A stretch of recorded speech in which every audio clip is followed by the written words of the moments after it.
Right, well, welcome to another episode of In the Stiffs. Thanks to our sponsors, Budgeon.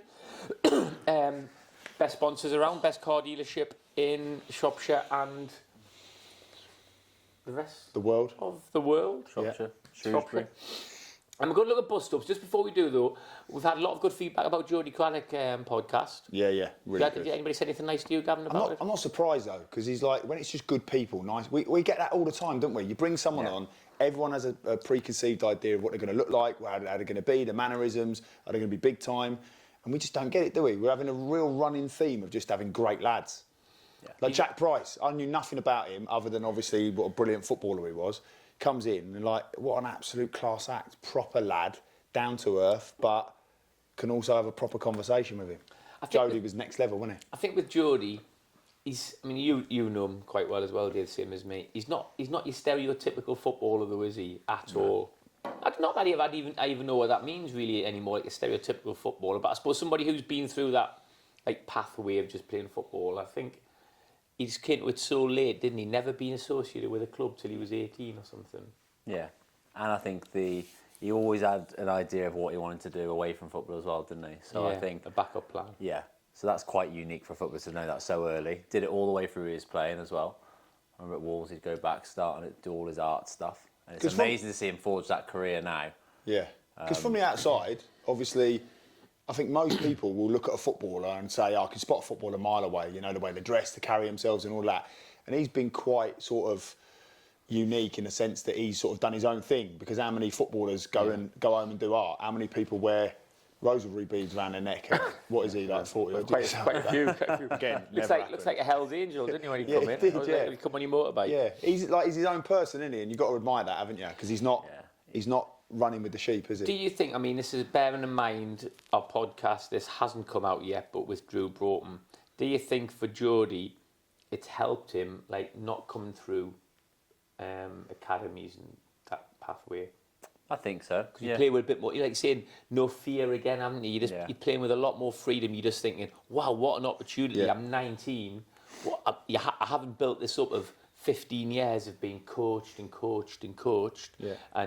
worrying about what I'm going to be doing and where I'm playing and where I need to be standing and am I going to get turned in behind. He's just playing the game. Ignorance is bliss, isn't it? Yeah, because like for me, through my apprenticeship and just the way it was back then, fear is bred into you. Mm-hmm. It is like, and you've got to cope with it. You sink or swim, you know. And it's like you will do this and you will do that, and if you don't do that, these are the consequences. And for him, I think a little bit ignorance is bliss. Yeah, and he's always on the way up, wasn't he? Which I think helps. He was conquering one team, then moving to the next, then going higher and higher, getting to the Premier League.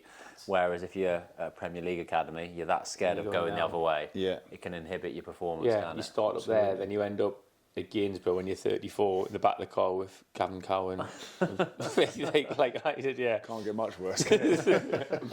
No, I think thinking about me when I went to Sunderland, because I stayed on at school, didn't do YT. When you become a pro, you hadn't had 2 years of being sort of intimidated by everybody else. You just come, and I think you don't overthink your game. You know, I'm not thinking, right, I've got to put the ball into the forward, I've got to track back here, I've got to do that. You just playing. Yeah. Intimidated is a good word, because I think like there's a power thing that goes on with the pros and the YTs, and when you come through and like you come through that academy thing and the culture that's there, and then certainly back then when you did like your YTS, like the fear was definitely there, driven by the pros to let you know where you stand, where you are. You don't come here and start trying to take my place and they bash you down. So it definitely played a part. That's fear from them, isn't it, as well? That youngsters coming up to take their place. Absolutely. Yeah. And the podcast we did with Drew as well. That'll be a fantastic listen when it comes out. I think we always say that, but that is one of my all-time favourites. I've literally changed what I said to my kids at the weekend. Oh yeah, massively. It's like we got a free therapy session, wasn't it? Yeah, that's what it felt like. I now, like, we joked about me being I think now I'm qualified to be a life coach. Yeah. I think that's added to it.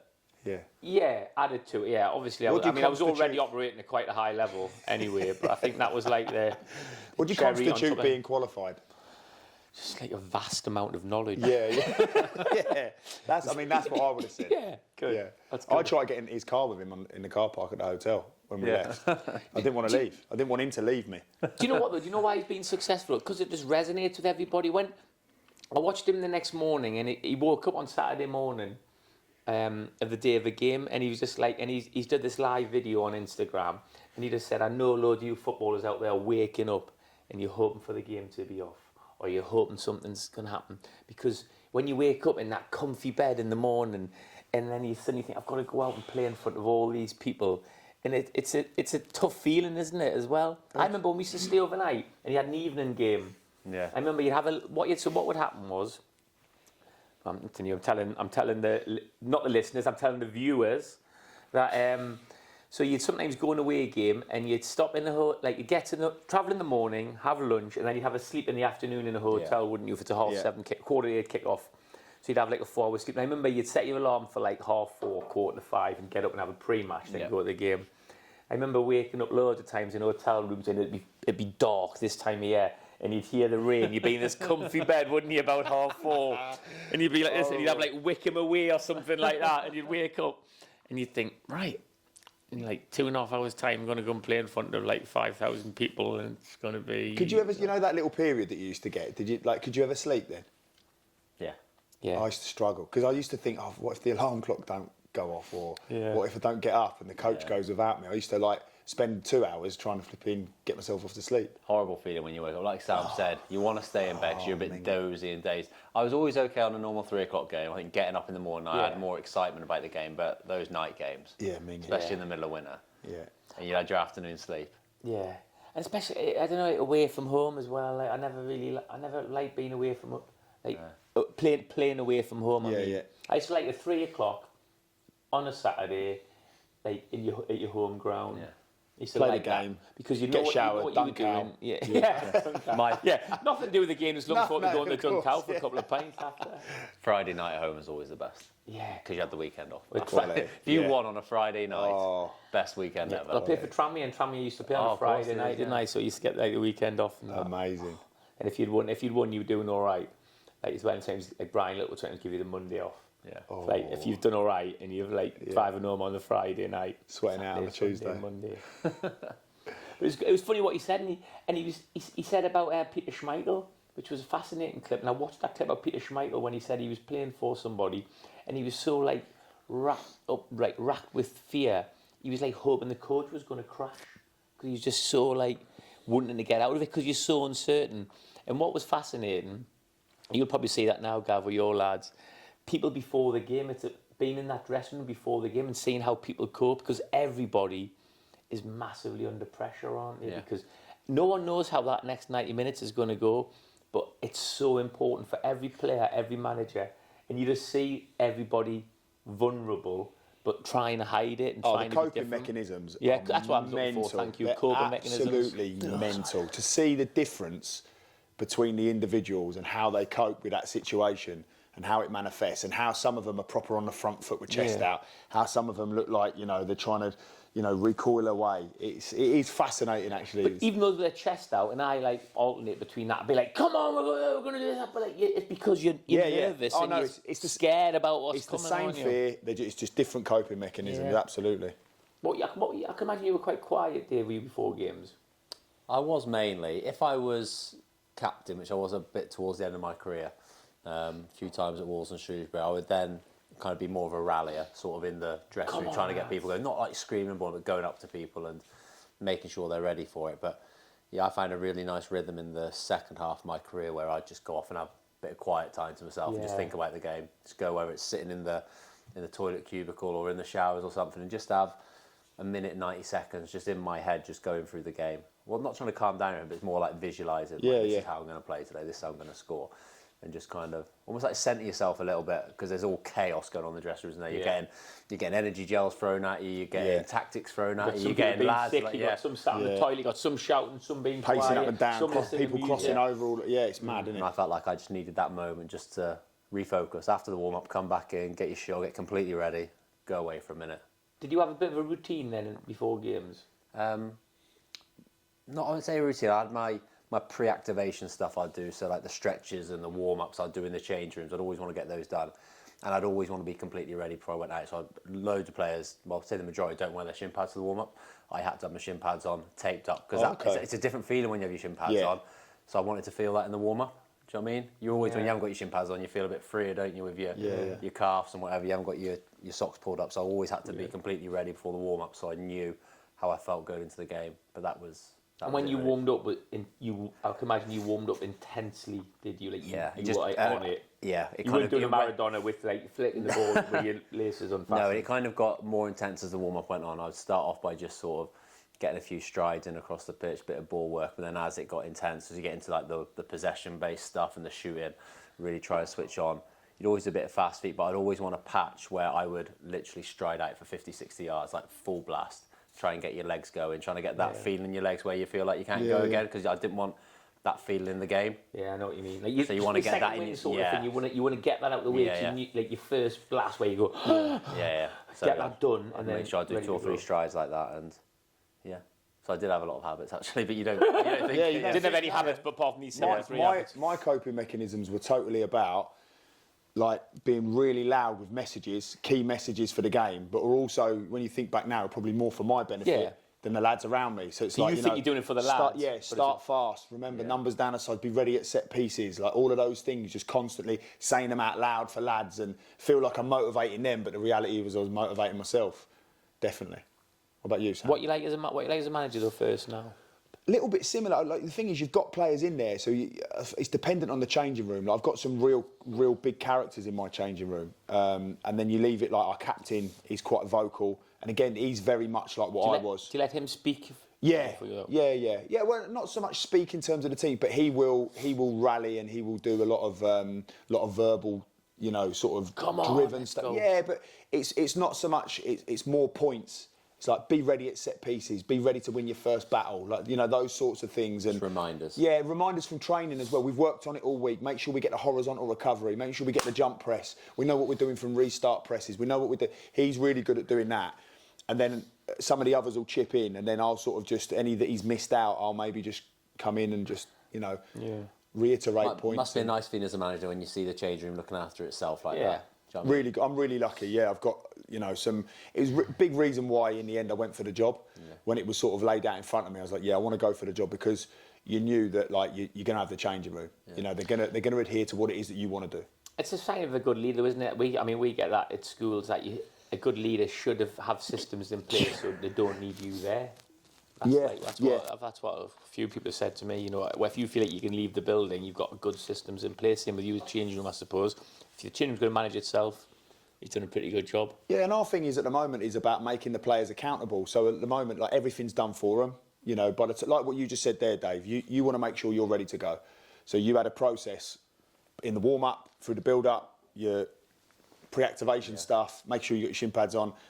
It's a little bit like that from me as a manager, making sure that they've got all of those things in place. So actually, when they do go, I always say to Jay, the assistant, it's out of our hands now. And of course, there's bits in the game, like, even like last night, we had to just change formation a couple of times just to help them because of certain things. The opposition are starting like, right, we're 2-0 down, we need to have a right go. Yeah, of course, we can help there. But for the most part, you've done your work. Like, the lads now need to go out there and they need to do it. So, yeah, which they do for the most part. And like you say, it's because we've got big leaders. And I like it as well. Like, they have open conversations in the changing room, and we have open. Like, I'm happy for them to speak as long as it's done in the right way, respectfully, and it's all towards a common goal. So, that's a good argument to have. If you're looking at different ways to win the game, that's a good argument to have, isn't it? I see the same at work. And they make really good points, But equally, if someone makes a point that's not relative, or I'll quickly go. Tell them to shut up. Yeah. That's be quiet. Yeah, but that doesn't happen very often, because again, you want to encourage your players to express themselves in the changing room, so they do it on the pitch, don't they? Good. Interesting little start, that. Anyway, need to look out for that Drew Broughton one, because that is massive, isn't it? It's a great podcast, that. He's quality, it's going to be great. Yeah, he's quality. I listen to all that stuff now. I'm obsessed with it all about Can I be totally honest? Go on. On the way up there in the van, I was a little bit pessimistic about what we were going to be facing. You worry that it's a little bit Hollywood, because again, it's something that you can't see. He's talking about emotions a lot of the time, and I wondered, because it's a little bit of the sort of the buzzwords and all of that at the moment. It's all in fashion, feeling and emotion and stuff, which is really difficult to measure, isn't it? So if you're a sports scientist, you're probably going to frown upon that, because you're not getting any data on that. No. You're not getting anything that you can go, well, look, this is. Can't quantify it, can you? Yeah. It's like, how'd you grab it? And I was a bit pessimistic because I thought it was a bit Hollywood, but actually being around him, you do actually get the real sense. First of all, he's committed to it, and he's willing to put his neck on the line in front of people, isn't he? That was my biggest thing. Say his truth. He would put himself out there and kind of back his points to the hill if it's wrong. Like the way he backs certain individuals, he went into more detail with us afterwards, didn't he, off camera, but people he's working with, and he's putting out there, I'm helping this person, you can see the difference that's making, but he's put it out there now, hasn't he? Yeah. People he's helping, names he's helping, and if it doesn't work out for them, then... Yeah, I think that we all recognise it, don't we? When you think, like the pressure and how we felt, and like thinking, you don't want to play, or you're so nervous about what's happening, or you're wary, or talk about what we're like before games. I remember I used to chop and change. 1 minute I'd be shouting, then I'd be trying something else. Trying to get the edge. You're constantly trying, like looking for this 1%, aren't you, all the time? And it is fascinating for everybody to listen to. Sort of the fear and that. I mean, we were in the worst, most macho environment possible, isn't it, in football? Like you cannot show any weakness. I think it's different now. I saw a great clip with Micah Richards talking to what's he called, Sturridge, about it, and he was saying, now people are starting to talk more, aren't they, about their how they're feeling sometimes, whereas we just didn't, did it? You'd never say, I'm feeling a bit nervous today. Like people would say, "Are you all right?" You just go, "Yeah." How are you feeling? Sound? Back when we played together and that, and what would you think I would have said if you'd have said that to me? I think you'd have probably been all. I think you'd been all right. I think you would have been. I think at the start, I think if someone said, "Oh, I'm feeling a bit sad," I'd have gone, pull yourself together, grow up, toughen up. Yeah. I think imagine saying that to a manager or coach as well. You'd never do it because you wouldn't play. Yeah. I'd never felt. Hey, you wouldn't go up to Peter Reid and say, "Gaffer, I'm a little bit worried about this." It just wouldn't, it would not. You'd be frightened to death to say that. Well, I remember when you saying wouldn't say it to about anyone. when Alex Ray come back from obviously his difficult time, and Peter Reid obviously was a bit. He was vocal about saying can't handle his beer and all of that. It's like a bit inappropriate. Do you know what I mean? But at the time, in his got a standing ovation, didn't he? Yeah. Oh, I can't even tell that story. You said it already. I said it. Yeah. So he got a standing ovation. He got a standing ovation, didn't he? Come on, because Alex Ray, this is. He'd been at the Priory or something. I was on the bench, and he'd been gone for like 9 months or something, and he's come on. And everyone's like clapping, the whole crowd, like stadium of lights, 42,000 people in that. Peter Reid's just gone something like whatever, and he's gone, first time I've ever seen someone get a stand ovation for not handling their beer. And you're like, brutal. But also and in his defence, in Peter Reid's defence, that is how it was. Like we'd have been the same. I'd have been like, at the time, no one would have gone. He was saying it for a laugh. Yeah, no one at that time would have gone. Oh. But we used to say Alex Ray would be like talking, and then Alex Ray be going to us, "Hey, you young lads, just be careful when you go out." And I'd be like, "Shut up, Alex. You're more of a laugh when you're on the drink." I used to say that stuff like that to him all the time, and you look back and you think, "What?" But that was the culture, wasn't it? Yeah. You were under pressure. Like you had to go to the Christmas parties, and you had to get drunk. Yeah. They'd make you. Like the older pros would make you. You'd have to go. I had this conversation the other day. It was with one of the senior pros on the coach on the way back. And I was like, "Right, Mauro, what time are we out there, mate?" And he was like, "Oh, yeah, I'm not going to be out tonight, mate." And I was like, "Seriously, what time are we out?" He's like, "Well, I've got a few things on tomorrow." He's a family man. He's obviously older than me. He's got kids. He's got a missus that he has to obviously take into consideration. And I just went on a barrage of absolutely hammering. "What are you talking? It's one time in the year. Are you that under the thumb? Are you like you can't come out for a beer?" And obviously, it's only when you get older I'm thinking his missus is stopping him, and like he's like all like hung down in chains. But the reality, he didn't want to come out because he was like, "I don't want to get hammered because tomorrow I've got to spend time with my kids. I probably don't see them all week because I'm at work, training, and then my missus wants to see me." And in his defence, you look back now, and he's like, he didn't want to come out, but the culture was. Oh, you had to. What are you playing at? I used to go out whether they wanted to or not. We used to go out, young lads, and you'd have to be pint for pint. And we'd all be doing it. We'd all be pouring our pints behind the settee. Yeah. You're pouring your pints. You sit water on the plants. You'd be like trying to hide. You'd be like that because you didn't want to have to keep up because it was too. Because you couldn't keep up, but it was all. What was your such macho things? What was one of your tricks to get rid of your beer? I was always a bit better, wasn't I? No, I was like you used to struggle. You used to pour it in mine, didn't you? Oh, I don't know. I didn't have any little tricks. I always remember being at the urinals, And the lad next to me had his pint like this, and he's swaying around and all that.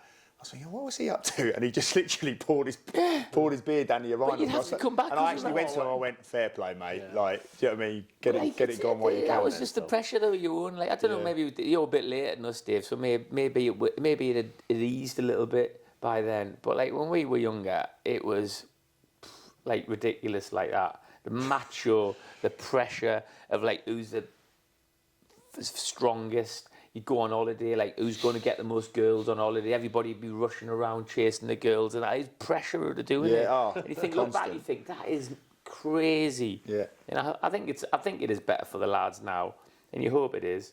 But I still think there's a lot like that. Wits is getting annoyed us because it's time. Why are you saying the time? Because because it's called bus stops, and we've mentioned 21 minutes, and we haven't mentioned any bus stops yet. Right. You boys carry on. Gav's had his dog on here and I am dying. Oh, what is going on? Yeah. Have you got any tissues behind there? Toughen up, Dave. Pull yourself together. We're going to talk about bus stops, and I think that's always a nice one. I think people always ask me about like fights and stuff, isn't it? Now we got to be a bit careful because we don't want to start talking about massive fights that we had. But I think it's fair to say, Gav, probably now Dave's gone off. Dave was a nice lad, wasn't he? But I think me and you, we ended up having a few fallouts. I'm thinking few player v player, few on nights out, few in training, some around matches, some from managers. Can you think of any? I mean, you've got quite a famous one with Gary Peters, haven't you? Do you want to talk us through that one? Yeah, that's a bit of a classic, isn't it? Did it in his book, didn't he? And it was Ben Smith. That was in Ben Smith's book, wasn't it? And it's the way he describes it looks half bad on me, to be fair. And I called him and went like, "How come you've done it like that?" And he just went, "Sells books, doesn't it?" So. Go on, tell us a story. No, so we played against Rochdale away, and it was going absolutely amazingly well. I scored. We're 3-1 up away from home. Coming at half time, absolutely buzzing. And Joe Hart, obviously, he hadn't been on the scene long, and I hadn't been around long either. And he was being protected quite a lot, Joe, through this time. And it was like, listen, don't concede a goal early. Whatever you do, don't concede a goal early. Joe, like... I love that advice from a manager, though. Whatever you do, don't concede a goal early. Like, what is that? Again, it's just... Like, oh, yeah, go on there. Oh, thank goodness you've said that, 'cause we were just about to concede a goal, but now you've said that, we'll try and keep one out. Stating the obvious. Top work, Gaffer. Yeah. And so Joe drops a clanger, and it goes to 3-2 pretty quickly. And it was like a muddy pitch, and it just turned into like an absolute mud bath. It turned into like a proper... 11 men fighting 11 men on the pitch. Then they inevitably got another goal to bring it back. And then... as happens, momentum builds. Yeah, momentum builds, and the crowd are up and all of this. And then I was back with a lad called Hobson, who I had some right good old battles with over the days. A right handful he was. And we've gone to go up for a header as they've cleared it. And I'm sort of, not the last man, but one of them. And as I've gone to jump, it was such a mud bath, my foot's gone through the mud. And obviously the front... You weren't wearing your copers or your rubbers, were you? No, I wasn't. I wanted to, though. He wouldn't let me. And I've gone down, and then... This is on the halfway line. So then, obviously, it's broke, and about a minute later, they score, obviously 4-3. And then we come in from the changing room, and obviously the lads are gutted, aren't they? Yeah. Because you're 3-1 up at So emotions are running high, aren't they? So Colin McMenamin comes in, and he... Obviously, he's going to say it's warranted, because he goes... I can head the ball, because he sees from where he is. Right. He doesn't see this. So he's thinking, I don't know. He shouted that at you? In the changing room. Yeah. So obviously... I always a bit wary of that as well, aren't you? Because, like, why is he shouted that when you come in? I felt that. I felt it was a bit for show. Yeah. Cole... Head the ball and he scored or something. Oh, well done, mate. Yeah, I never thought of that. Cole probably was just emotions high. He's gutted. He wants someone to blame and all of that. He's probably... Because it ruins your weekend and that. But obviously, I'm not accepting that at the time. So I go for him, obviously. All right. Go for him, grab him. We're slipping all over the place because with Gary Peters made us wear like 6-inch studs. So you're on the changing room. So I've sort of got him round the throat and all of that. And then I just remember, like, obviously people are splitting it up, and I didn't really know what was going on. I just had someone had me sort of round the neck more than the throat, like sort of arm around the neck. But then as I sat down, someone sort of had me by the throat. But you know when you sort of, I'm so focused on Cole that I was like, I'm going to kill him. And then I sort of like looked round, and I remember Hopi going, Gaffer, like, get off him, sort of thing. And I looked up and went, what are you doing? And that was it. That was it. That was all it was. Obviously, Smudger in his book makes out that flipping Gary Peters is picking up. But he still grabbed you around the throat. Yeah, but in the melee, I didn't even realise it was him, and I didn't even realise someone had me round the throat. I just literally was like, and he wasn't like gripping me up round the throat. He was doing the whole, and then the reality is, when you look back, he needed to protect Joe. Oh, like me and him had a real volatile relationship, and when you look at it, he basically come in on the Monday, got the DVD. And he wanted to embarrass me in front of everyone. Oh, so he's carried it on Yeah. the Monday. So I was like, yeah, go So it's on, not like just heat the moment. He's actually. And obviously, my part in it was I should have just been a bit submissive. I'm the player. Ride it out. Well, not really. Not really. Well, I just wouldn't. And I was like, yeah, play it. He's like, I'll play it if you want. I went, play it. Get it on now. No problem. In front of everyone. Yeah. He's like, I will. So he put it on. I go, you can clearly see. Because he's going, you ducked. I went, what? I'm a centre half. Never ducked under a ball in my life. What are you talking about? And he was like, you ducked. And I'm like, you can clearly see it. So you could see me going through the mud. Like, you know, it's absolute. The pitches aren't like what they are now, are they?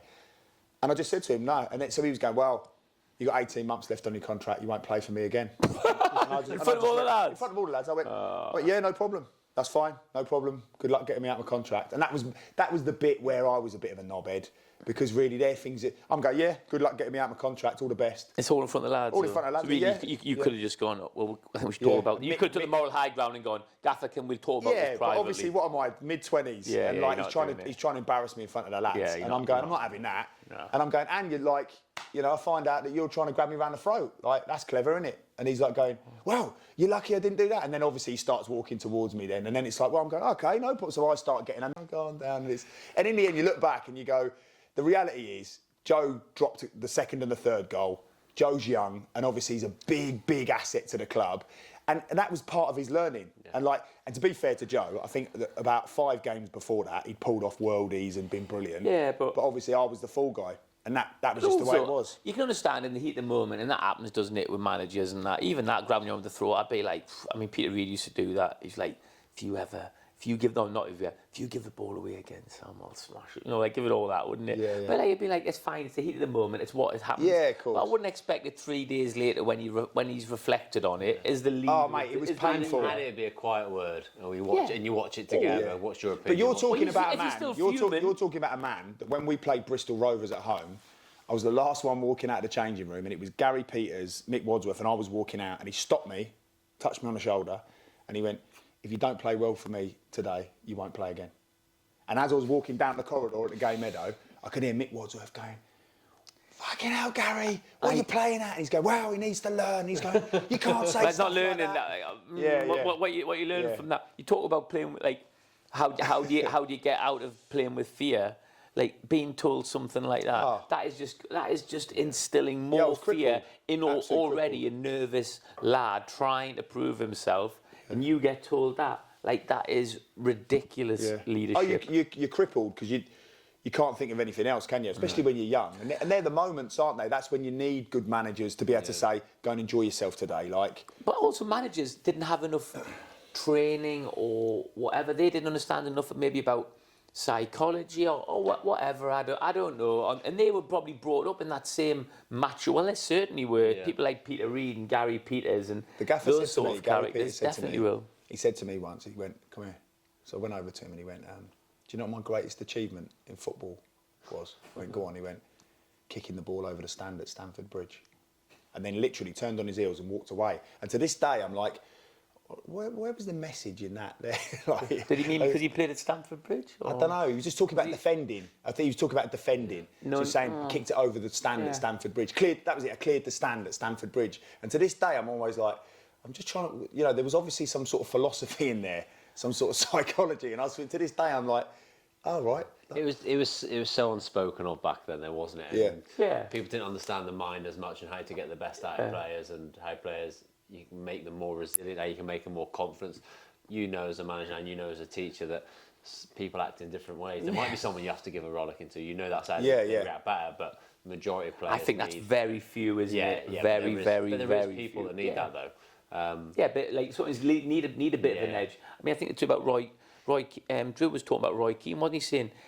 I think Roy Keane admits he was playing with fear because he's scared of losing. He's scared of being scared. So he's on edge because he wants to relax and he wants to be chill, but he can't. He's like on edge and he needs that to play and he needs someone to wind him up, you know. But I think the vast majority of people I know, I don't think often play well with fear. No. What about you two then, bust-ups? Sam? Obviously, to name it, like, I've named one of a few. What would be the one that sticks out? Massive. I mean, Dave just quickly mentioned about the Beckham documentary and thinking about Alex Ferguson. And Gary Peters would probably be the one I would say was the most volatile. Never really had a massive bust up with me. I never, with managers, like, even Kevin Ratcliffe, like, he was fuming with me, but he was more cutting rather than, like, I remember one time I come on a sub against Macclesfield and I had a bit of trouble and I was like, he put me on the transfer list after that through the week, and I came on and I played well, and after the game he just went, "Thanks Sam, thanks for that," and he went, "Now you can F off," like, as in, like, just like he would just cut you dead like that. Peter Reid was the one who would shout and scream, and he was like, he proper threatened me a few times just by giving the ball away. I just remember that one. Like, if you give the ball away again, I can't remember what it was. How scared are you? Like, yeah, and he's like, I'm like, sitting there at 18, like, I'm sitting there. Then he'd, like, go to, like, the Michael Bridges and he'd be like, "And you?" And I'd be thinking, like, you look back and you think, you've got two 18-year-old lads there, and you're thinking, why are you thinking that's going to get the best out of these lads? Because obviously we're playing in this environment anyway, like, with all these grown men, playing for this intimidating, angry, aggressive manager. And I'm thinking, and I'm sure I didn't go out the second half and play amazing off the back of that. Because how are you going to? No. It's like, when I love it, and like, loads of managers doing that, and people would be like, "Sam, relax on the ball, relax." And you're like, "What are you going?" I'd love to go back and go now, "Gaffer, that's not helping me." Like, I'm not, I know you're not a psychologist. That's not helping. Gary Peters going to Gavin before he goes out, "You better play well for me, or you're never going to play again." Guess what? That's not helping you play well. Nah. What the best thing to say is, "Mate, you're amazing. You're going to be playing for me for the next few games. You are a class act. Show everybody how good you are." Yeah. Say that. Yeah. Watch the difference that happens. Elevating people. We had it at Telford. We had Rob and Larry, who, like, them too. proper I remember characters, them like, too on the there sideline. was always screaming There and was shouting. always a bust up in the changing room. Always, like, and those two wanted to instigate it. This But is the two Telford managers when you were playing for Telford. But what used to make me laugh about it? It was more at half time.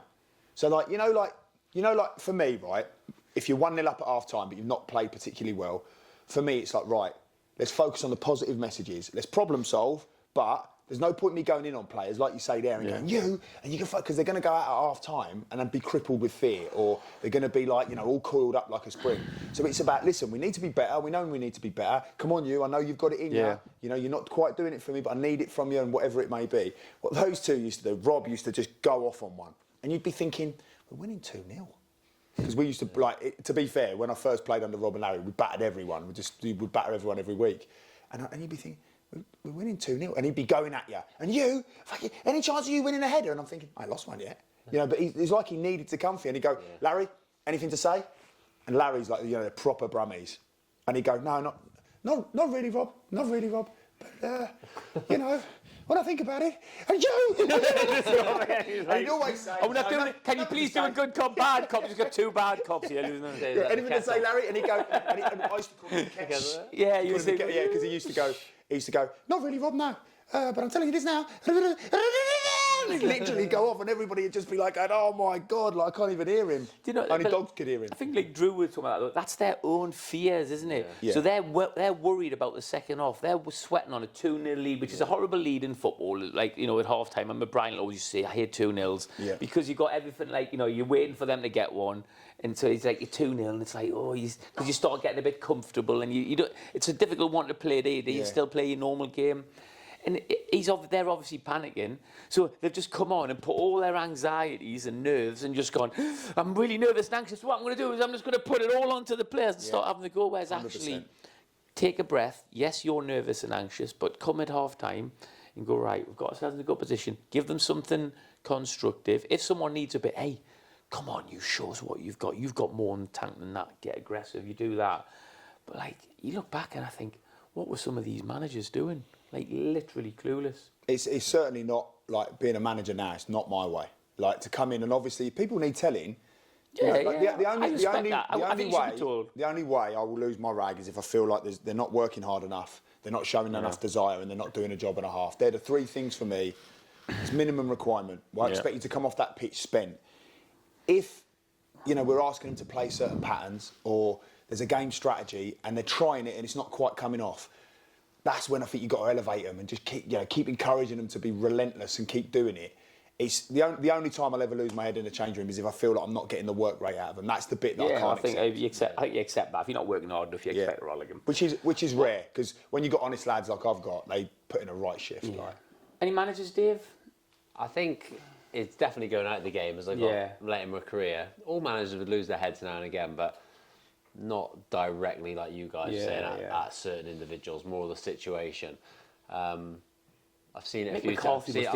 I've seen it a few times with Gary Peters. Everybody, Gary Peters. Gary Peters just comes to. As soon as you talk about managers kicking off, he's the first person who comes in the head. I've said the story quite a few times, but I'll say it again, like him and Scott Howie, because that's my first one I've ever seen where there's been a proper fight in the changing rooms. Where what was that?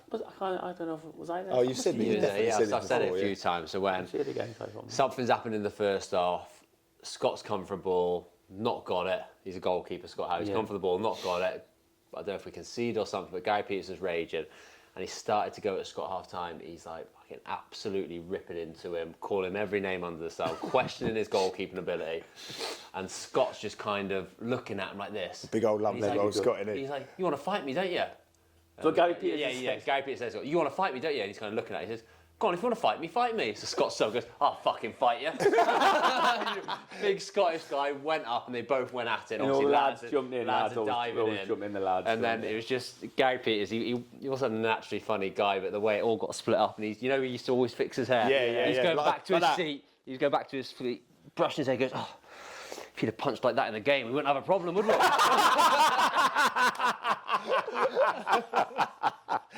Quality.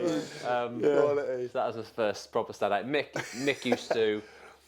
He had a real authority about him, Mick, and he would, as players, he would really back you. He would go out in the press, even if he had stinkers. He would always say it was his fault. Do you know what I mean? He would never ever chuck his players on the bus. Yeah. But then in the dressing room, he would own it, and he would make players that make mistakes. He'd get after them. I was lucky. I never really. I think because probably I always worked hard, I could get forgiven for making a few mistakes. So no one really went for me, but I remember once him and Gary Breen, on big centre half, went absolutely mad because Gary Breen, Mick was telling him to stop playing such a high line, and they kept getting in, and then Gary Breen's called him, definitely say this on the podcast, the C word, and Mick just waited till half time, and he went mad, and he said, "Don't you ever call me a..." And they clown. They proper went at it. And then the only other real changing room bust up I've seen from a manager's point of view was Dean Saunders and Carl Ikeme. Carl spoke about it on the podcast, I think, when he came on, when played Bristol City at home. It was that season. We'd just been relegated from the Premier League. We're doing terrible in the Championship. We had Stolar Solbakken in the first half season, got sacked. We're only heading for League One. Dino's come in, he's under loads of pressure. It hasn't started well for him. We played Bristol City at home. David Davis, the midfielder, has played a back pass to Carl Ikeme. It's kind of bouncing towards him. Keane should deal with it, but he gets his feet all muddled up, goes through his legs. They go 1-0 up. I broke my metatarsal first half. Stephen Hunt pulled his hamstring, so he's had to make 2 subs already. Come into the dressing room, and he's just started going for Keames. And I intimidating Keames is anyway. So he started going at him, a bit like Gary Peters, saying like, unacceptable, what you doing, like questioning like his ability. And everyone makes mistakes, don't they? Yeah. Keames has lost his head. He's kind of stood up, walked past Dean Saunders, right past him. There's a tactics board like on an A-frame, like a flip chart, and Keames has just gone bam straight into it. But there was there was a metal bar like running through the middle of it. Oh no! So Keames had hit it. Obviously felt the pain. Walked at Wolves. It's kind of like the main dressing room and the showers, and it loops back around to the physio room. This is half time. Already made 2 subs. 1-0 down against Bristol City. And so he's gone into the toilet. He said he's taken his glove off. Hand looks an absolute mess. So he's looped round into the treatment room. Stephen Hunt's on his front, ice on his hamstring. I've got my foot up in the air, broken foot. And he's coming. And he's coming and says, Doc, what do you reckon of this? He's like, what have you done? And he says, well, just then when I did that, he says, this has happened. And he had a massive, obviously the bone was sticking up. He says, yeah, you broke your hand. He says, there's no way you can play. And then the poor Doc had to go and tell Dino that. Oh, no. Gaffer, can I have a word, please? We need to make one more sub. Oh, no. But yes, they didn't have a great relationship after that. Yeah, I'd say that was probably it. Keames was involved in another one at the training ground as well. He, do you remember Lee Griffiths, little Scottish striker? No, Yeah. I don't think so. Played for Celtic, did really well he for was at Celtic, Celtic, wasn't he? Yeah, Scotland. Really good player Lee was, but never really happened for him at Wolves. But he was feisty, a lot of Scots. They are massively feisty, aren't they? Just doing like a five-a-side, and Keames has tried to like do a sidewinder volley to him, and it's gone out or something. And Lee's just chirped up and had a right pop at him, saying like, "Can't you fucking kick Keames?" or something like that. And Keames had just seen red, took his gloves off, started walking up the pitch, marching towards him, and Lee, tiny Scottish lads, kind of like stood his ground and gone like this. Must be about a 2 foot difference. And Keames gets to him, starts grabbing him, and straight away the lads just all have to rush in, don't they? You wouldn't want Keames' big hands. Mate, it's just the way he just pulled his gloves off though, like bam, bam, marched up the pitch towards him. But yeah, they're the. You got a long time to reason with him there. Yeah. Carl, just As he's marched up, taking his gloves off, he going, oh, this is... Yeah. Carl, to be honest, mate, we all make mistakes. You relax, mate. Get them gloves on, you'll be all right. Yeah, I mean, talking about managers, I was saying, I'm trying to think of a couple more managers. I did have, I think I've told you this one, with Brian Pop Robson. I was playing for Sunderland. I'd been classic. I'd played a couple of games in the first team. They had a reserve game, and Bobby Saxton shouted on something to me like, "Sam, you need to do this." And obviously I've had a couple of games in the first team. I'm like, so I've given it one of them. Like, rolled me eyes up and I at Sunderland. I'm 18, rolled me eyes in the reserve game. And Brian Pop Robson has gone absolutely. Who on earth do you think you are? You haven't been in the game 2 minutes. You've done nothing. You'll never be a player. And all, like, battered me. I was like, that was unbelievable. He absolutely ripped me apart. Like, wanted me. I'd only been a pro for like 3 months, so I was in the showers afterwards, and the lads were like, "That was a bit strong, wasn't it?" I was like, "Yeah, it was." Yeah. Is then I've heard Pop Robson's come in the change room. He's gone, "Where's Sam?" Someone's gone, "Oh, he's in the shower." So Pop's coming. I thought, here he comes. Like, he's going to say, "Sorry, Sam, you overreacted." And I was like, "I'm in here, Pop." Like, come on in. Pop's come in. Just so you know how angry you would, but you will never be a footballer. He's just gone for me again, like battered me again, and just walked off. You're like that. Come in here. Come here, you. Come on, Pop. I'm in here. Come on. I know what you're going to say. That's reminded me of like when I was at Nuneaton. I think I went the first time and had a really good spell. Like, went there on loan. Like, contract dispute with my previous club. So it was like, oh, Nuneaton. I was like, where's Nuneaton? And they were like, oh, it's like Birmingham Way or something like that. So I went on loan there, had an unbelievable 10, 15 games. I can't remember where we lost. It was the first one we lost after about, when I'd been there, probably after about, 12, 14 games. So again, proper thought I was the big dog. I'm like, I'm better than this, strolled in. But you've got some like big players in there who've been there and done it at like Everton and Norwich. And I don't know if you remember, do you remember Brian McGrory? He was a big like legend at Everton, Scouser. I think he played at like Tranmere and stuff like that, but real big, like at the end of his career.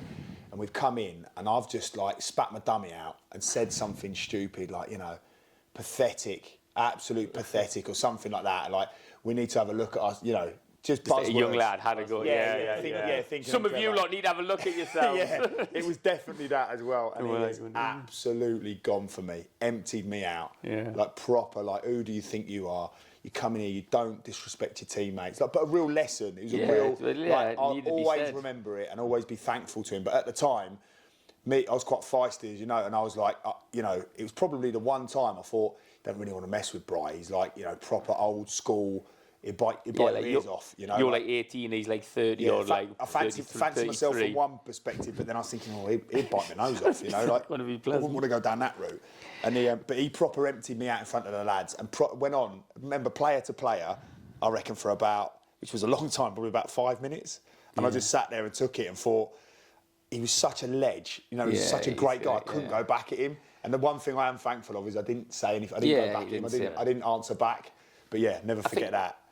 I think like you touched on players v players, and I mean we like training. There's always a few bust ups, isn't there? Like, and I mean we had numerous times. I had a little fight with Ross Davidson, who was a good friend of mine. He used to do these scissors tackles, and we had a little bit of push and shove, and he's done like a ridiculous scissors tackle. So I've like jumped on him, and it's all got broken up.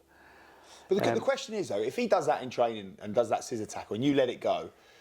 Obviously, again, when we were talking about the macho culture, you couldn't let it go. You couldn't be seen to be letting that go, could you? It's like I couldn't let anything go because I was like trying to be this tough lad as well. So like I would let nothing go, nothing go. Especially like, something I'd like constantly, like not constantly, but like regularly, like shut up, and like you'd have to front up. Yeah. Otherwise, like if you said something, someone's like shut your mouth, like you couldn't back down. You couldn't back down, could you? I think it was so hard to do. Like we had a few times in training, even with your mates, even with my mates, like even like Tolly and that. I remember like on the verge of chin and Tolly loads of times. Just like it was just that culture, but also you never held a grudge afterward. I don't think.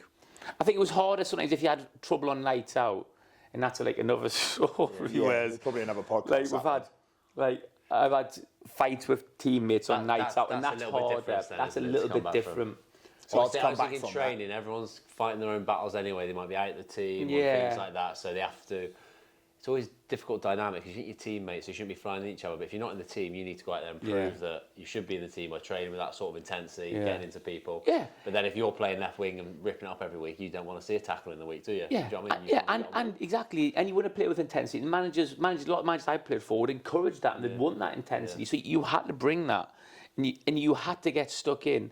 But it's a physical game, isn't it? So it's like, you see it even on the Saturday when you see Man City playing against Chelsea and they're grabbing and they're tackling and they're pushing, but they're all mates, like loads of them are mates. But they're all after it's part covering of it. their mouths, talking and but in the heat of it, like you try and smash someone, you kick someone, you elbow someone, you threaten someone. I mean, the amount of times like we'd have bust-ups with people and they'd be like, I'll see you after training and all that, I'll smash your face and we'll see you in training. And then afterwards you'd be like, you'd be all right. Because you knew it was just in the heat of battle. Cool down. I think that was the good thing though, wasn't it? Like, I find that people aren't so much now. People are a lot more precious, aren't they? So they take these things to heart and they do not hold a grudge, but they let it like drag on. Yeah. Whereas back then it was very much like you're talking about fighting back then, whereas nowadays, back in my career, I noticed if you have a pop at someone on the pitch, or if you're trying to say to them, they'll hold that as something. When that happens, that was just completely normal. And that's just people trying to get the best out of you. Yeah. They're just absolutely me and Gav would have some arguments, wouldn't we? I remember you shouting at me about like passing and that.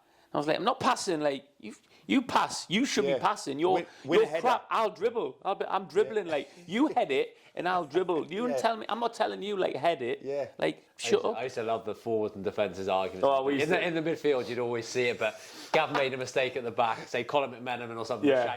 Come on, Gav, sweat you. You fucking put the ball in the net. Yeah. How many chances you missed? Just stick it in the net, Cole. Like, don't you worry about me, mate. But if you'd done all right, I remember getting beat off 5-1 off Darlington, playing for Shrewsbury, and they'd come in, and I'd played left wing. I think I'd scored or made the goal, like played brilliant anyway. And like I've come in, like I've done my bit, and I've come in, and I was like Matty Redmayne and all that were there, and I was like, oh, the defence is a joke. Matty Redmayne's going, shut up. And I was like, are you any chance every time they attack, they score? Yeah. Like, because obviously I've done all right, though, I've done my bit. So they've got nothing else to say. But other times, like, you'd lose 1-0 and, like, you'd play left wing and you'd been horrendous. And you'd just come in, you'd be like, and then defenders would go, any chance of us scoring a goal? And you'd be like, I can't remember who we played when I was at Shrewsbury, funny enough. I think it might have been Darlington away. I think we won because I remember we played a back three, played left of a back three, and we won, but we conceded a goal late. I'm sure it was Darlington. We conceded a goal late anyway. 2-1 I scored there, I remember. It was in that new stadium. That's it, yeah. Do you remember? Yeah. And I can't remember. We conceded late, didn't we? But it wasn't anything to do. I think it was the right side centre half. I can't remember who it would have been. And obviously you come in and you're like, just wanted to keep a clean sheet, to be honest. Yeah. I've worked my socks off there to keep a clean sheet, but, it's not always going to be the case because not everybody was concentrating like me. You're in the change room going, yeah, I'm happy to win, but I just wish we'd have kept a clean sheet. Just constantly saying it out loud. Horrible. But you're constantly trying to defend, aren't you? Like, I'd be like, if I hadn't had a good game, who would that have been? I'd been like, didn't get the ball. Like, I'd be blaming the centre mids. Yeah. Be like, hey, is Dave going to get me the ball or not? No wonder I played rubbish. And you go, well, you have kicked out the play 4 times, Sam. Like, fucking never get the ball for centre mids, do I? It's a waste of time, like, ridiculous. Yeah, walking off the pitch saying to your teammates, was that my fault? Was that your runner or my runner? Can we touch on fights on nights out and stuff? It's been we got to be careful, haven't we? I've had a few with down the years, but most of we used to have like the infamous pre-season trips with Shrewsbury, which was a bit like an end of season do. So we ended up having a few. It was always a few beers, wasn't it? I don't think I've ever I had a few fights with teammates and that. We're all good lads now, like Dunbavin and Dave Hughes, and that I had a couple of fights with. Mine spilled over from that moment with Colin McMenamin. So was yours obviously a few beers down the line? Yeah, isn't it? It always is, isn't it? I always remember. A few home truths, right? Yeah. 8 Stellas. Yeah. Right, what's the worst that can happen? I've got I'm just gonna tell him what I think of him now. When and like, you look back, and like he's a great guy now. I speak to him, like message him and all that, because we try and go up to Scotland. Want to watch Joe at Celtic before he comes away at some point in the next couple of years. But like, so I speak to him all the time now. But yeah, it spilled over I sort of held it against him. I was like, you come in there, Rochdale, like you're out of order. You flipping. All right, so I was like, I couldn't even. So you haven't let it lie. So even though we're seeing things, you haven't. Yeah, I'm going up there next week, see him. No, so at this point, I'm like, literally, we've gone on a night out, and I think we got on really well with these guys at the Curry House. So I'd called them after hours and said, look, we've finished the night out. Any chance you could open up and let us? And they were brilliant. They were like, nothing good's coming from that, is there? There is nothing good from 11 o'clock. All the pubs have shut. I'll tell you what. Instead of going home, let's ring me mate and let's go to a curry house and have some more beers. What's the worst that can happen? Yeah, and they let us in there and they went, what we'll do is we'll just do you like a one-size-fits-all meal. Come in, no trouble. And everyone was in there buzzing, proper, like being respectful and that. And then I won't name the player, but one of the players like just did something totally left field and just had a bit of something food in his mouth and didn't like it and sort of spat it on the floor. And Stewie Whitehead went to him, don't do that, mate. Yeah. And he's like, what? He said, don't do that. They've let us in here. Disrespectful. Rude and disrespectful. Don't do it. So he started chirping at Stu, and obviously I get on well with Stu, and I've gone, don't talk to him like that. And then Colin said across from the table and went, shut up, you, or whatever. Standard. And I've gone, who are you talking? I'll smash your face in. Yeah, like, there we go. Smash it. That always happens. As soon as someone says they'll smash your face and you go, this is going nowhere. Yeah, so I've exactly. obviously got round the table and obviously it's kicked off and all that. It was funny because I remember they had Venetian blinds. All the Venetian blinds come flying down. But so it all kicked off. And it was probably the best thing that could have happened because we come in training on Monday, and this is the bit I respect. Cole had like a bit of a black eye and a split lip or whatever, and like obviously we'd all sort of kicked off. And I remember Gary Peters pulling him, and I thought, this is it now. This is it, I'm done, because he's going to drop me in it. And Gary Peters has obviously pulled him and gone, because he would have known we'd have been out. He's gone, what's happened there? And Cole's just gone, and he's like, he's not mentioned me. Yeah. And that was it then. I was like, so he's a good guy, we're just not seeing eye to eye. And I thought, fair play, because I watched him pull him, and I thought, one more thing with Gary Peters, and I'm gone. Just waiting for Gary to come back out. Yeah. And he'd done that a couple of times, like, and he called him over, and I saw him having the conversation. He was going like this, and he was like getting his head and looking at his face and that. But Cole didn't say anything, and from that moment we were a bit like, we're all right now. And then of course we're all right now because we're older. But that's part of the macho culture as well, though, isn't it? Like you'd fight with the lads, but you wouldn't you wouldn't sort of grass up to the gaffer, would like you'd be like that would be the biggest crime. Yeah. Like if you chinned your teammate or had a scrap with your teammate, that's absolutely acceptable after 15 pints. I think if I remember right, grass up the gaffer. We come in and we were having lunch, and Cole was like we're putting the toast in together and all that. Right, mate. It's almost like you let it go a little bit, And I was all right after that. I didn't hold a grudge with him or anything like that. Have I mentioned when we were at Sunderland? I think I probably have the fancy dress party we were at Sunderland. I'm sure I put this on Twitter or something like that because Dave Priest, the goalkeeper, mentioned. I can't remember what he was dressed as. We've all gone out with Sunderland Christmas do again, like these Christmas do's, you know what I mean? And we used to go like now they all hire somewhere, don't they? And they do it privately, so because you get hammered for having a Christmas do anyway. Yeah. But back then, Sunderland, we had Christmas do, and then we went around Sunderland. What are you expecting to happen anyway? So all fancy dress. Anyway, we got in this massive fight with some, I don't know whether Newcastle fans or whatever, massive fight. We're all in fancy dress. I'm dressed as a nurse, hitting some kid with a high heel. Kevin Ball's dressed as Madonna, smashing someone in the face. We've got Oompa Loompa, we've got Captain America, we've got Little Bo Peep, full on like scrapping everywhere. Quality. But in some ways, like obviously it's not acceptable, is it? Like to do that. But it sort of did like galvanise the lads a little bit as well, didn't it? Because everybody afterwards is buzzing off it. But you look back and you just think, again, like alcohol involved, isn't it? The lads going out, 25 lads and drinking and just wandering around it doesn't happen now. It's bad. What will the Brackley lads do for Christmas party? I don't know. I know They're not going to tell the gaffer. So you go somewhere different altogether, all out and about, or do you hire somewhere? Go somewhere different and, have a few beers. But I think, again, like we were saying, that the lads are loose. Like, of course, they're still young lads and obviously they have a few beers and they're full of testosterone. All the, they're so it's still the same as what it used to be? It is a bit. But can I come? Yeah, I'm definitely going. So you're coming. And I think, but they do have, like, back then, it was almost like no sort of boundaries, was there? You almost felt like you could just do anything. And I think the phones, isn't it? Yeah, phones, exactly. Yeah. But now they're not. Yeah, I think they.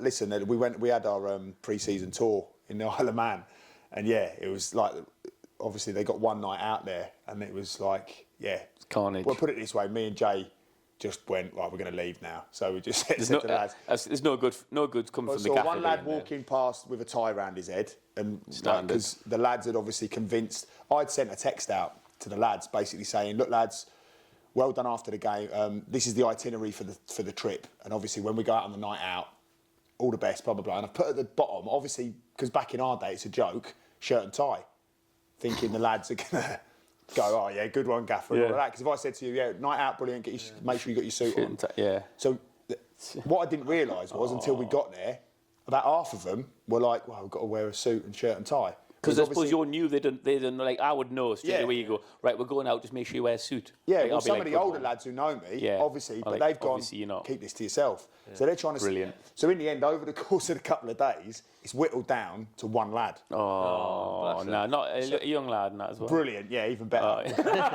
So we've won the game, we're all in there, and we've gone, right, we're gonna meet across a whole new other WhatsApp group without him in it, saying... Right, everybody across the bar, we've said we're going to be there for 9 o'clock, be in there for 10 to 9. Yeah. Then obviously the lads he was sharing with were like, oh yeah, we're just going to take our stuff down here, so they've got changed in another room. Anyway, he came in. Come down in a full Well, it wasn't just the lads, it was the whole bar. They'd gone round telling everyone in the whole everyone's bar. Waiting for this we walked in. And then, so in the end, the lad said, look, if you keep your suit, he's gone, no, I'm not having this, he's gone to storm off, but they videoed it. But the lad said, if you keep your suit on and your tie, we'll pay for your whole night. Yeah, so a young lad, didn't have to pay a penny. Perfect. I saw him, he had his shirt completely ripped off. Yeah, standard. With his tie around his head. He used to do that. Then another lad, like, walking around with his shirt again ripped off. Another lad had obviously been drenched in something. So in the end, I went upstairs, and they were all, like, they were just having a good time. They were all right, to be fair. But obviously, prior to us going over to them, because we'd sort of gone off for a bit of food, they'd obviously had a bit of a couple of hours where I didn't even want to know. Gone a little bit and then wrong. when we left them, to be fair, they were all in good. And then the next day, was like, any problems? And they were like, no problems. Like, and did that help team spirit a little bit then? Get all the lads in the what mix? we Massive. did there in 3 days, you can't do in 3 months. Yeah. And like, we are at a bit of a stage now where we're starting to pull things together and we know the group and all of that, but you'd still be... You'd have to wait till Christmas to get to where we are now if you didn't do that. Christmas dues are amazing. Mate. Oh, we used to have a countdown from from September. You'd have it, organised in September where you go. We'd just be so excited, like getting the kitty built up, wouldn't you? Yeah, so all the build up the kitty as much as you can, like finding everybody in November. Our lads at the moment, November for double. If the lads walk in and they've put their part in the other way, they're like, that's it, you're fine. Yeah. Like, I don't. It's not the same now, but it can't be, though, can it? It can't be. Which is one of the story. Our lads are like, because I've got maybe I think it's probably different. They drive it, but it's different. It probably at that level, though, isn't it? You know, because they're not like, if anybody videos says, if no one's ringing up the paper and saying I've got a video of a Brackley centre mid doing that, whereas if you're playing in the Prem, those you lads can't do anything. Do it. No, I thought you meant about the fine. Sorry. Right. Yeah, it's sorry, nothing. It's nothing like that. No. That's why they have all the private parties. Yeah. But as a Christmas do, when we're off topic a bit here, I always used to prefer the ones which were just bars, Do you know what I mean? You have the ones that go to nightclubs and everyone just ventures off on their own. So it much kind better. of loses it completely, doesn't it? Where if you're just, that's why I used to love Dublin so much, because you just get yourself in a bar, you stay there all day, one tab, and they were like, I hope unbelievable. my Holly doesn't listen to this. She was always assuming I was going off to museums. Yeah. Going to another museum, babe, at Christmas. Wits has got his time up again. Wits, is that your way of telling us that you want us to wrap it up then? Because you've just put it, the time has come up. It seems to be like specific times, and I'm getting the message, reading between the lines with my heightened emotional intelligence as a life coach. Can I just also share some very, very exciting news? I've booked it again, like literally running the show. 2nd of February at the Nalgo, which is the Salop Unison Club. We're going to celebrations for me, isn't it? Birthday Yes, it party. is. It's Dave's birthday, isn't it? Next day. Next We'll day. count tonight, So yeah. basically, we're tying in Dave Edwards' birthday with an In the Stiffs live podcast from the Salop Unison Club, which is also called the Nalgo, which is next to Shire Hall in Shrewsbury, and in Shropshire, in England, And the world. There's only 150 tickets. We're saying tickets are probably not just going to do it on the door, because it'll probably be No, ticket, too yeah, busy. ticket, yeah. How we're going to do that Don't know yet. is going to be Gav's going to sort. You're allocating some jobs now. Yeah. You're going to sort the tickets. Brilliant. Obviously, it's Dave's birthday, isn't People are it? getting That's behind right. the scenes footage of how we organise This is how we organise things. Gav, So can you where go? are we doing it again? 100, there'll be 150 tickets then. Yeah. That's all we can fit in. That's capacity. £10 a ticket. We've got to cover our costs and that, haven't we? Discuss that off air. And Dave, and we've got to save up for Dave's birthday present. Yeah, got Dave's birthday Dave's present. birthday present. That'll be We'll a lot have for you. we'll have minimum one guest, maybe two guesses. It's in Shrewsbury, so it's going to be something Shrewsbury. It'll be someone Shrewsbury related. Yeah. Whether or not we have a theme, it'd be good if the viewers let us know who they'd like. You're us making to that as you have. go along. I've Where got- are we going to be? 2nd of when? 2nd of February. At the Nalgo. At the Unison, Nalgo. next to the Shire Us Hall. three. Details to Dave's follow. birthday. Details to follow. But Exclusive let us to know. 150 people. Exclusive to 150 people. Yeah, if that's Exclusive. works. And we might have two guests, but let us know who you'd like the guest to be. Yes. Shrewsbury related. Yeah, Shrewsbury. There's no related. point in saying like, One oh, sort we of won. done, isn't it? One like, sort of boxed Tag off. them in. Is Let them know they can't be paid. Just so anybody listening who thinks they'd like to be involved who's Shrewsbury related, you won't get paid. Yeah. And not even petrol. Yeah. The only one who we give petrol for was for Trevor Chalice, wasn't it, for the theatre, because he's Yeah. tight. And a hotel. We Because give a he's couple tight of as cramp. Oh, give a couple of lads hotels, Hotel, yeah. didn't we? Darbs, absolutely. He's tighter than Trev. Yeah. Dobbs emptied the minibar and everything, didn't he? Yeah. He's a good eater. Just a snack. Good eater. He's a good eater. I wouldn't like to see his Asda bill. So look out for that. It's going to be big, isn't it? On Dave's birthday as well. I'm excited for that. Oh, I'm going all Will we in. have a cake? Gav, can you sort a cake? Wits. Sort cake. Wait, can you sort a cake? And we'll have a birthday celebration. It'll be great to Yeah. Oh, Happy give us birthday. some feedback on that, I think, wouldn't it? Give us some feedback. Yeah. How come you saying we've got one guest already boxed off? What I was trying to do is make it look like we sort we're of half know what organised, we're aren't doing, we? but you've called me out on it, and we ain't got All anyone. right, all right. Yeah. We'll I was change trying to that make bit it then. look- Yeah, yeah. We'll change that Cut bit. that out. Cut that out. No, but if people come up with some good ideas, that would be because Evolve will cut that Witch out. talked about doing a theme for like celebrating like the Shrewsbury team for like 1926 or something He like has that. all the ideas, doesn't he? But But I don't know. I whether thought that we was a can- good idea. 93, 94, 30-year anniversary. oh no. Yeah. Could do that. Who, then. who would Couple be of in that players. team? We're going for it before, weren't we? Wait, so you got like Dean Spink. I knew you were going to say Spinky. But Mickey there you go. Brown. Someone, Spinky's been in, someone who won't Spinky get and any Mickey petrol. Brown have been in every single team. Yeah. Like, Spinky and Mickey Brown will be calling us saying, "Can we come and be the guest?" Who else was in there? It's Mark Williams, bomber, isn't it? Joe Gallen, we said, my old assistant manager at Wolves. Paul Evans, Evo, he's a bit of a legend. Yeah, he's a proper legend. Yeah. Did he come? He played in a charity game, didn't he? Yeah, he's playing the charity He was game. quality. Good player, mate. Yeah. So we could do that, or we could just get some of our old teammates from Yeah.